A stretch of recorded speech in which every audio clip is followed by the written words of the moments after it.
இறைமகன் இயேசு கிறிஸ்துவில் மிகவும் பிரியமான சகோதர சகோதரிகளே, ஆண்டவர் இந்த நாளை நமக்கு கொடுத்து ஆசீர்வதிக்கும் போது நாம் அவருக்கு நன்றி சொல்லுவோமா?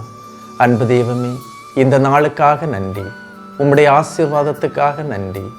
துன்பங்கள், துயரங்கள், கண்ணீர், கவலை இருந்தாலும் நாங்கள் உமக்கு நன்றி செலுத்துகின்றோம். ஏனென்றால் இந்த துன்பங்கள், துயரங்கள், கண்ணீர், கவலை ஒவ்வொன்றையும் நீர் எங்களுக்கு மகிழ்ச்சியாக மாற்றுவீர். கண்ணீரோடு விதைப்பவர்கள் அக்களிப்போடு அறுவடை செய்கின்றார்கள் என்ற இறைவார்த்தை இன்று எங்களுக்கு கிடைக்கின்றது. ஆசீர்வதியும். அன்புமிக்கவர்களே, இன்றைய நாளில் நாம் தியானிப்பதற்காக எடுத்துக்கொண்ட இறைவார்த்தை திருப்பாடல்கள் 15ஆம் அதிகாரம் 1 முதல் 3 வரை உள்ள இறைவார்த்தைகள். ஆண்டவரே, உம் கூடாரத்தில் தங்கிட தகுதி உள்ளவர் யார்? உம் திருமலையில் குடியிருப்பவர் யார்? மாசற்றவராய் நடப்போரே, இன்னோர் நோயறியவற்றை செய்வர், உளமாற உண்மை பேசுவர். தம் நாவினால் புறங்கூறார், தம் தோழருக்கு தீங்கிழையார், தம் அடுத்தவரை பழித்துரையார்.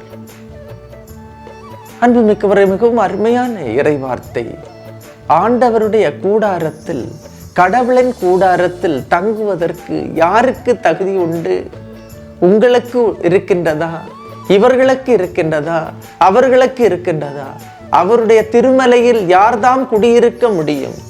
குடிமகனுக்குரிய, குடிமகளுக்குரிய தகுதியாய் இருப்பவர் யார்? கடவுளின் சந்நிதியிலே ஒரு குடிமகனாகவும் குடிமகளாகவும் இருப்பவர் யார்? ஆண்டவர் யாரை தகுதிப்படுத்துகிறார்? அவருடைய பார்வையில் யார் தகுதி படைத்தவர்கள்? சகோதரமே, மாசற்றவராய் நடப்பவர், அதாவது குற்றமில்லாமல் நடப்பவர், மனிதருக்கு தீங்கு செய்யாமல், பொல்லாப்புக்கு இடம் கொடாமல், மற்றவர்களின் குற்றப்பழிக்கு ஆளாகாதவர் கடவுளின் திருமலையில் வாசம் செய்வார். இனியவர்கள், நேரியவற்றை செய்பவர்கள், நேர்மையை மட்டும் கடைபிடித்து நேர்மையில் உழல்பவர்கள், மனசாட்சிக்கு பயந்து உளமாற உண்மை பேசுபவர்கள்தான் கடவுளின் கூடாரத்தில் தங்க முடியும். பொய் அவர்கள் உரைக்க மாட்டார்கள், பொய்யானை இடமாட்டார்கள், பொய் சொல்லி பிறரின் சொத்தை அபகரிக்க மாட்டார்கள், பொய் சொல்லி வழக்கை நடத்த மாட்டார்கள், பொய் சொல்லி அவர்கள் வாழ்க்கையும் நடத்த மாட்டார்கள்.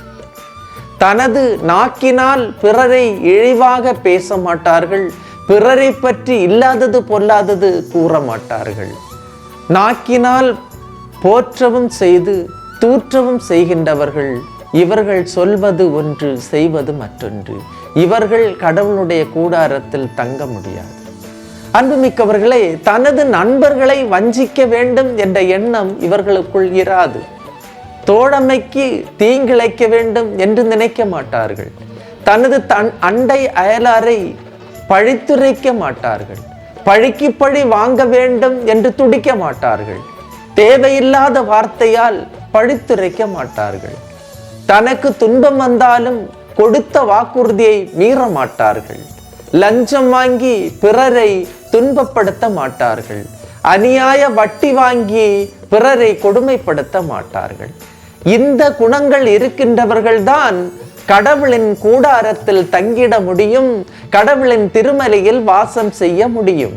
ஏனென்றால் கடவுளோடு நெருங்கி செல்லும் போது கடவுளை போன்ற குணங்கள், கடவுளை போன்ற மதிப்பீடுகள் இருக்கிறவர்கள் மட்டும்தான் கடவுளை அணுகி செல்ல முடியும்.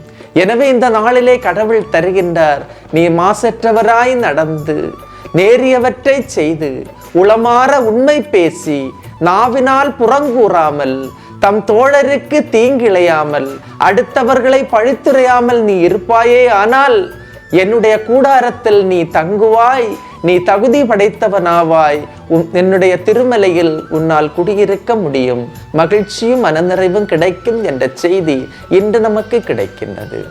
இந்த நாளை ஆண்டவர் நிறைவாக ஆசீர்வதிப்பார். இந்த இறைவார்த்தையின் அபிஷேகம் உங்களுக்கு கிடைக்கும்.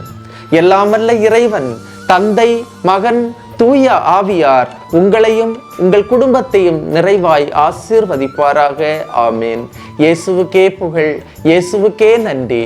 மரியே வாழ்க.